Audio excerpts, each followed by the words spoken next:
हाँ तो फ्रेंड्स, कैसे हैं आप लोग। उम्मीद है कि अच्छे होंगे, स्वस्थ होंगे। अब तक इकोनॉमिक्स के 7 पार्ट मैंने कंप्लीट करा चुका हूँ और 25 पेजेस तक कंप्लीट है। जैसा कि मैंने आपको बताया था, 28 पेजेस का पीडीएफ हमारे पास है, जिसमें 300 क्वेश्चंस मैं आप लोगों के साथ डिस्कस करने वाला था। 300 में से लगभग आपका 280 प्लस क्वेश्चन हो चुका है।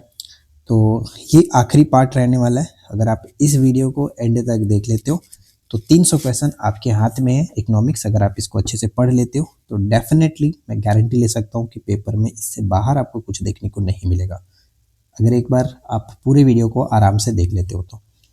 इस वीडियो को ख़त्म होने के बाद मैं 1 से लेकर के 8 पार्ट तक सभी को मर्ज कर करके एक मास्टर वीडियो तैयार कर दूंगा ताकि आप एग्ज़ाम के टाइम पर रिवीजन कर सकें। राइट, तो चलिए फिर इस वीडियो को शुरू करते हैं और एक एक करके सारे प्रश्न को कवर करते हैं। सबसे पहला प्रश्न क्या कह रहा है, ध्यान से देखिए कि ज्ञान आधारित उद्योग की उपमा किसे प्रदान की जाती है। तो सूचना प्रौद्योगिकी को ज्ञान आधारित उद्योग की उपमा दी गई है। लघु क्षेत्र के लिए वस्तुओं का आरक्षण समाप्त करने का सुझाव दिया था किसने? आबिद हुसैन समिति। इस टॉपिक को मैं बहुत जल्द कवर करने वाला हूँ। समिति पर एक वीडियो आएगी, मैंने लास्ट वीडियो में पूछा था, तो काम चल रहा है, बहुत जल्द मैं आपको बताऊंगा। तो आबिद हुसैन समिति का जो गठन है 1995 में किया गया था। गोल्डन हैंडशेक योजना का संबंध तो आपको पता ही होगा, पेपर में कई बार आपने देखा होगा। गोल्डन हैंडशेक जो स्कीम है, सार्वजनिक प्रतिष्ठान के कर्मियों को स्वेच्छा के साथ पूर्व लाभप्रद योजना द्वारा अवकाश ग्रहण करने से संबंध रखता है। ठीक है, यानी सेवानिवृत्ति से संबंध रखता है। प्रौद्योगिकी उन्नयन कोष योजना 1999 में इसको स्टार्ट किया गया था। भारत में उद्यान औद्योगिक नीति 1991 में तथा सार्वजनिक उद्यमों में जो विनिवेश है 1991-92 में वित्तीय वर्ष में प्रारंभ किया गया था। उस वक्त जो प्रधानमंत्री थे कौन थे? 1991 के अगर प्रधानमंत्री की बात करें तो वी नरसिम्हा राव, और वित्त मंत्री थे मनमोहन सिंह। भारत में औद्योगिक विकास हेतु संयुक्त क्षेत्र का विचार 1956 की औद्योगिक क्रांति मतलब औद्योगिक नीति प्रस्ताव में रखा गया था। इस प्रस्ताव में औद्योगिकरण में तीव्रता लाना मुख्य उद्देश्य बनाया गया था। तो 1956, ये पॉइंट याद रखेगा। संयुक्त क्षेत्र यानी कि कृषि और विकास दोनों को बनाया गया था तृतीय पंचवर्षीय योजना में। बेसिकली ये जो बात कही जा रही है वो हमारा 1956 का जो दूसरा पंचवर्षीय योजना स्टार्ट किया गया था, उसमें भारी उद्योगों पर जो जोर दिया गया उसके बारे में बात कही जा रही है। भारत में पहली बार व्यय कर लगाने का सुझाव किसने दिया? तो पहले वाले हमने वीडियो में भी देखा है, कॉलडार। ठीक है, कॉलडार जो थे इन्होंने सबसे पहले बताया कि व्यय पर भी कर लगाया जाए ताकि लोग बचत करना ज़्यादा उचित समझे। वैट को भी सुझाया गया था इन्हीं के द्वारा। एक ब्रिटिश अर्थशास्त्री थे, 1964 में कर सलाहकार के रूप में भारत आमंत्रित किए गए थे। ठीक है, केंद्रीय ईरी रेशम अनुसंधान संस्थान जो कि मेंदीपाथर मेघालय में स्थित है, ये पॉइंट याद रखिएगा। नेक्स्ट आता है कि वे उद्योग जो स्थानीय कच्चे मालों का उपयोग करते हैं क्या कहलाते हैं? कुटीर उद्योग कहते हैं, कुटीर उद्योग। वेबर के परिकल्पित आदर्श अवस्थिति त्रिभुज के अंदर सबसे कम लागत वाली स्थिति किस संयंत्र की है? तो बोकारो संयंत्र की। ठीक है, बोकारो संयंत्र के।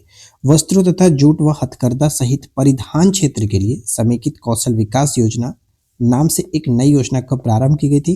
तो 5 अगस्त 2010 को, यानी समेकित कौशल विकास योजना 5 अगस्त 2010 को स्टार्ट की गई थी। स्पंज आयरन के उत्पादन में विश्व में प्रथम स्थान भारत रखता है 2003 से ही। नेक्स्ट है कि पूर्व का बोस्टन किसे कहते हैं हम लोग? पूर्व का बोस्टन अहमदाबाद को कहा जाता है, सूती केंद्रीय होता है। भारत के किस शहर को यूएनओ ने प्राविधिक नवाचारों का ग्लोबीय केंद्र घोषित किया? तो बेंगलुरु यहाँ पे राइट आंसर होगा, याद रखिएगा। भारत की सिलिकॉन सिटी के नाम से इसे जानते हैं, बेंगलुरु को। नेक्स्ट पॉइंट क्या है? An inquiry into the nature and causes of the wealth and nation. तो वेल्थ ऑफ नेशन तो आप जानते ही हैं, इस पुस्तक का पूरा नाम एक्चुअली ये है, और वेल्थ ऑफ नेशन के नाम से पेपर में भी पूछा जाता है, एडम स्मिथ। जनक की बात करें, जैसे कि समष्ट अर्थशास्त्र के जनक माने जाते हैं जॉन मेकार्ड किन्स, और व्यष्टि अर्थशास्त्र के जनक अल्फ्रेड मार्शल को माना जाता है। तो ये दोनों याद रखने वाली बात है। औद्योगिक क्षेत्र जो है वो द्वितीय क्षेत्र के अंतर्गत आता है। इसमें विनिर्माण, निर्माण, गैस, जल तथा विद्युत आपूर्ति जैसी गतिविधियां शामिल की जाती हैं। अर्थव्यवस्था में सरकारी हस्तक्षेप की नीति अपनाए जाने का समर्थन किया गया था। एडम स्मिथ ने अपनी पुस्तक द वेल्थ ऑफ नेशन में पूंजीवादी अर्थव्यवस्था का विचार इसी में प्रस्तुत किया गया था। समाजवादी अर्थव्यवस्था यानी सोशलिस्ट इकोनॉमी, इस अर्थव्यवस्था का विचार किसने दिया? तो जर्मन विद्वान कार्ल मार्क्स ने, यानी समाजवादी अर्थव्यवस्था कार्ल मार्क्स के द्वारा सुझाया गया था। नेक्स्ट कह रहा है कि किसने आर्थिक विकास को अधिकारिता एवं क्षमता के विकास के रूप में परिभाषित किया? अधिकारिता एवं क्षमता के विकास में आर्थिक विकास को परिभाषित किया प्रोफेसर अमर्त्य सेन। पाकिस्तानी अर्थशास्त्री महबूब उल हक ने आर्थिक विकास को गरीबी के विरुद्ध लड़ाई के रूप में बताया था। तो ये पॉइंट इंपॉर्टेंट है, याद रखिएगा। महबूब उल हक का नाम तो हम जानते हैं, जो जिन्होंने HDI को किया था, ह्यूमन डेवलपमेंट इंडेक्स जो बनाया था। आर्थिक विकास की जो माप की जो विधियां हैं वो कौन कौन सी यहाँ पे समझिए। आधारभूत आवश्यकता पर्यायगम यानी कि बेसिक नीड्स अप्रोच प्रतिपादन हुआ था 1970 में विश्व बैंक के द्वारा। जीवन की भौतिक गुणवत्ता सूचकांक जो है PQLI यानी प्रतिपादन जो है इसका किया गया था मॉरिस द्वारा। PQL का अधिकतम मान 100 होता है, न्यूनतम मान 0 होता है, ये याद रखिए। क्रय शक्ति क्षमता यानी पर्चिंग पावर जो पैरिटी होता है, इसका प्रतिपादन गुस्ताव कैसेल ने 1918 में किया था। सर्वप्रथम IF ने वर्ष 1993 में इस विधि का प्रयोग किया था।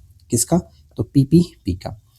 अगला प्रश्न क्या आता है कि विश्व प्रसन्नता रिपोर्ट का प्रकाशन तो वर्ष 2012 से किसके द्वारा किया जा रहा है? तो संयुक्त राष्ट्र सतत विकास समाधान नेटवर्क के द्वारा किया जाता है। यह रिपोर्ट प्रसन्नता की माप 6 कारकों के आधार पर की जाती है। विश्व प्रसन्नता रिपोर्ट में शामिल देशों को 0 से 10 के बीच स्कोर प्रदान किया जाता है। राइट। नेक्स्ट यहाँ पे है कि भारत जो है मध्यम मानव विकास वर्ग में आता है। हिंदू वृद्धि दर का संबंध राष्ट्रीय आय से, जो वर्ष 1981 में प्रोफेसर राजकृष्ण के द्वारा सुझाया गया था। ये इंपॉर्टेंट है, एकदम VVI है।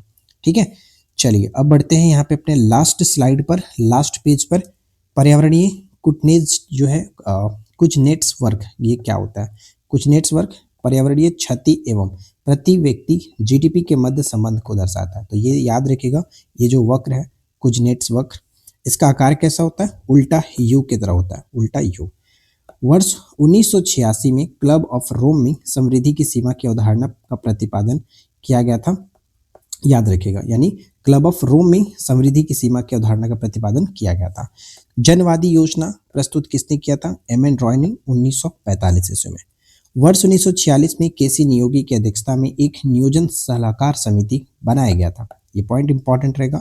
खाद्य एवं ग्रामोदय उद्योग की स्थापना द्वितीय पंचवर्षीय योजना 1956 में किया गया। काम के बदले अनाज जो कार्यक्रम है 1977-78 में हुआ था। परिवार नियोजन कार्यक्रम लागू चौथी पंचवर्षीय योजना में। श्वेत क्रांति ऑपरेशन फ्लड 1970 में, ये जो कि 1970 का जो है वो कौन सी पंचवर्षीय योजना थी? तो ध्यान रखिएगा 1970 हमारा आ जाता है चौथी पंचवर्षीय योजना के अंतर्गत। ठीक है, चौथी पंचवर्षीय योजना। और पांचवी पंचवर्षीय योजना 1974 से 69 तक आता है। राइट, ये पॉइंट इंपॉर्टेंट है।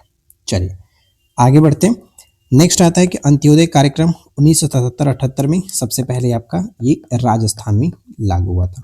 ठीक है, राजस्थान में आगत निर्गत मॉडल पर आधारित है छठी पंचवर्षीय योजना। आगत निर्गत जो बैंक है एग्जिम बैंक 1982 में स्थापित किया गया था। समन्वित ग्रामीण विकास कार्यक्रम IRDP की शुरुआत 1980 में की गई थी। 24 जुलाई 1991 को बड़े आर्थिक सुधारों के तहत उदारीकरण, निजीकरण तथा वैश्वीकरण यानी LPG की नीति अपनाने की घोषणा की गई थी 1991 को, 24 जुलाई 1991 को। प्रधानमंत्री रोजगार जो योजना की शुरुआत 1993 में 8वीं पंचवर्षीय योजना में। इस पंचवर्षीय योजना का मुख्य उद्देश्य विभिन्न पहलुओं में मानव विकास था।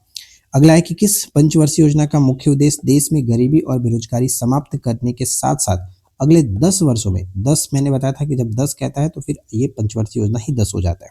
ठीक है, मुख्य क्रांति का संबंध होता है मोटे अनाज उत्पादन से, बादामी क्रांति मसाला उत्पादन से, इंद्रधनुषीय क्रांति सभी क्षेत्रों के उत्पादन में वृद्धि करना।